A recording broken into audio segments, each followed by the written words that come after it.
নিয়ে আসলাম আজকে বিয়ে বাড়ির ঝরঝরে সাদা পোলাও। সাদা পোলাওয়ের রেসিপি কিন্তু আমার চ্যানেলে এটাই প্রথম। আজকে আমি দেখাবো কিভাবে একদম ঝামেলা ছাড়াই সহজভাবে সহজ কিছু উপকরণ দিয়েই একেবারে কড়াকড়িভাবে নিয়মকানুনগুলি না মেনেও কিভাবে বাসাতেই বিয়ে বাড়ির স্বাদের এই পোলাও রান্না করবে। পোলাও রান্নার প্রথম ব্যাপারটাই আর একদম কম্পালসারি একটা ইনগ্রেডিয়েন্ট, সেটা হচ্ছে বেরেস্তা। বেরেস্তা করাও কিন্তু খুব সহজ। আপনি তেলের পরিমাণটা একটু বেশি রাখবেন, আর পেঁয়াজ যে খুব পাতলা করে কাটতে হবে, একেবারে ঝিরিঝিরি প্রত্যেকটা পেঁয়াজ একই রকম শেপের হতে হবে সেটার কোনো কারণ নাই।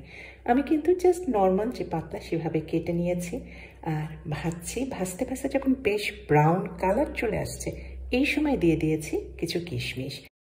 কিশমিশ আগে দিলে, পেঁয়াজের সাথে দিলে একদমই ভেজে একেবারে ডার্ক কালার হয়ে যাবে, এরকম সোনালি রঙের কিন্তু আর থাকবে না। আর বেরেস্তা প্রথমে মনে হচ্ছে একটু যেন নরম হয়ে আছে, এটা কিন্তু ঠান্ডা হলেই পেঁয়াজগুলো একেবারে শক্ত হয়ে যাবে। আর যেই পর্যায়ে নামালাম দেখলেন তো বেশ ব্রাউন কালার হয়ে আছে। কিন্তু অনেকে আবার কিন্তু এই পেঁয়াজ বেরেস্তা করার সময় সামান্য কিছুটা চিনি দিয়ে দেয়, চিনিটা একটু ক্যারামেলাইজড হয়ে যায়, সেটার রঙটাও কিন্তু পেঁয়াজে তখন দেখা যায়। এখন আমি পোলাওয়ের চালটা একটু ঠিক করে রাখছি। আমি নিয়েছি মেজারমেন্ট কাপের 2 কাপ পরিমাণ বাসমতি চাল। অবশ্যই আমাদের চিনি গুঁড়া যে চালটা, গোবিন্দভোগ চাল, এগুলি দিয়েও পোলাওটা তৈরি করতে পারবেন।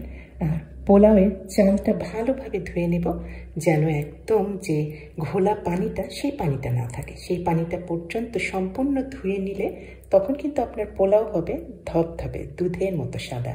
এই ঘোলা পানিটা থাকলে কিন্তু পোলাওয়ের রঙটা ঠিক সাদা নাও হতে পারে।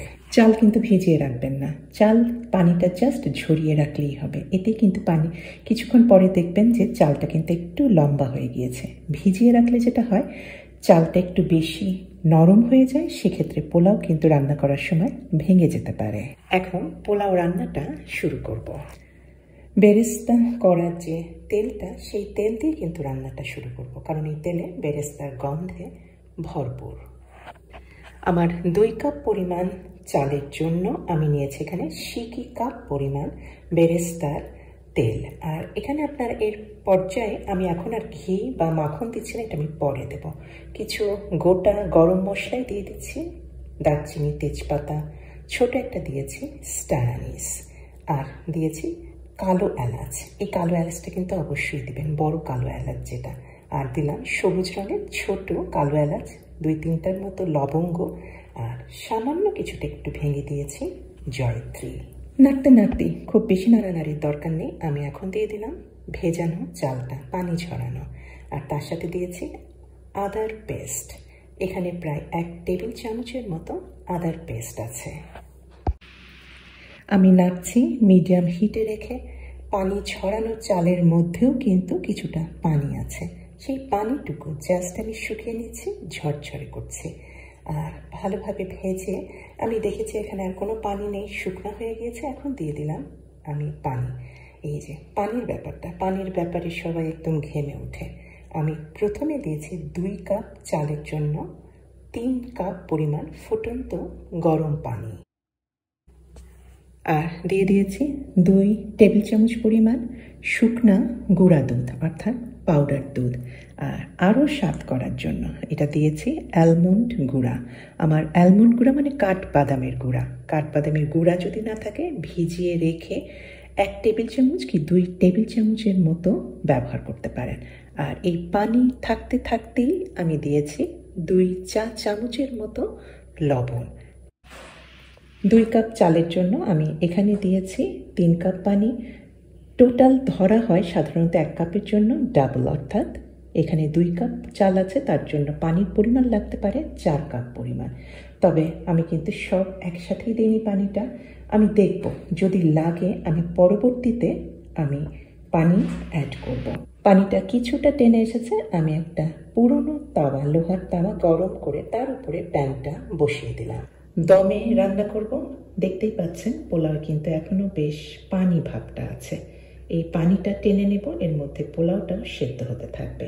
আমি ঢাকনা দিয়ে ঢেকে দিয়েছি। সাধারণত 20 মিনিটের মতো লাগবে ভাতটা হওয়ার জন্য। তবে আমি মাঝখানে কিছুটা ওপেন করেছি প্রায় 15 মিনিট পরে। পানি কিন্তু সম্পূর্ণ শুকিয়ে গিয়েছে, চাল কিন্তু এখনও সেদ্ধ হয়নি, চালই রয়ে গিয়েছে।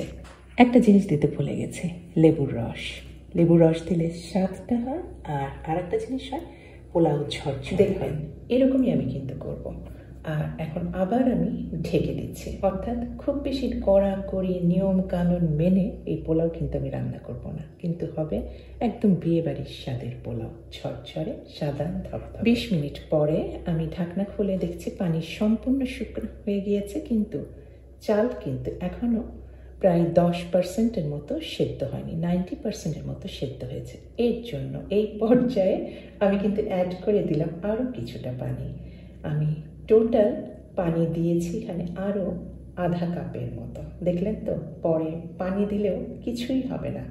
এখন আবার ঢেকে দিয়েছি, অপেক্ষা করব এই পানিটা শুকানো পর্যন্ত। কিচ্ছু যায় আসে না যে প্রথমেই সব আগে দিতে হবে। আর এখন আমি কিছুটা দিয়ে দিলাম মাখন, আর তার আগে দিয়েছি কয়েকটা কাঁচামরিচ, একটু গেঁথে দিয়েছি যাতে পোলাওয়ের মধ্যে কাঁচামরিচের একটা সুগন্ধ হয়। এই পর্যায়ে আমি কিছু তেজপাতাগুলি সব উঠিয়ে নিচ্ছি। তেজপাতার কাজ হয়ে গিয়েছে। ঢেকে আমি আরও 5 মিনিটের মতো রান্না করেছি। পানি সম্পূর্ণই শুকিয়ে গিয়েছে। দিয়ে দিলাম কিছুটা বেরেস্তা দিয়ে আরও কিছুক্ষণ 5-6 মিনিটের মতো রান্না করব। আর এই পর্যায়ে, রান্নার শেষ পর্যায়ে আমি দিয়েছি কিছুটা কেওড়া জল, তার মধ্যে একটু জাফরান মিশিয়ে দিয়ে দিলাম। এটা অপশনাল, ইচ্ছা করে কেওড়া জলটা দেবেন, তা নাহলে বিয়েবাড়ি পোলাওয়ের স্বাদ আসবে না। জাফরানটার বদলে আপনারা অন্য কোনো ফুড কালার ব্যবহার করতে পারেন। আচ্ছা, এই যে দেখেন, এখন আমি দিয়ে দিচ্ছি আরও সিকি কাপের মতো গরম পানি। আমার কাছে মনে হয়েছে আমি কিছুটা দমে রাখবো। পোলাওটা তো মোটামুটি সেদ্ধ হয়ে গিয়েছে, কিন্তু এইটুকু পানি থাকলে একটু মাখা মাখা ধরনের ঝরঝরে হবে, কিন্তু জুসি ধরনের হবে। একেবারে যে শুকনা মতো হয়ে যায় যে সেটা হবে না, মানে হাইড্রেট থাকবে। এই কারণেই দিয়েছি। দেখলেন তো, পানি যখন তখন দিয়ে এই যে লাস্ট ফিনিশড প্রোডাক্টটা হলো এইরকম। বুঝতেই পারছেন পোলাও কীরকম হয়েছে। একেবারে 100-100 পাওয়ার মতো পোলাও হয়েছে। তবে আরও কিছুটা আছে, এটা আমার ইনভেনশন, এটা আপনার ইচ্ছা করলে দিতে পারেন। কমলার চোকা অথবা লেবুর চোকা আমি এরকম ছোট্ট একটা কাগজের মধ্যে রেখে পোলাওয়ের মাঝখানে দিয়েছি। এখন জাস্ট আমি ঢেকে দমে রেখে দেবো, জাস্ট সার্ভিংয়ে করার আগ পর্যন্ত। আর এতে কিন্তু দেখবেন যে পোলাওয়ে কমলার একটা সুগন্ধে ভরে যাবে। এই জিনিসটা করবেন, সবাই পছন্দ করে এই জিনিসটা। পোলাও খেতে অনেক সময় খুব সুগন্ধ কমলার পাওয়া যায় অথবা লেবুর পাওয়া যায়, অপূর্ব লাগে। রেসিপি পছন্দ হলে অনুরোধ করব আপনাদেরকে অবশ্যই আমার চ্যানেলকে সাবস্ক্রাইব করে আমার চ্যানেলের সাথেই থেকে যাবেন। সবাইকে অনেক ধন্যবাদ। আল্লাহ হাফেজ।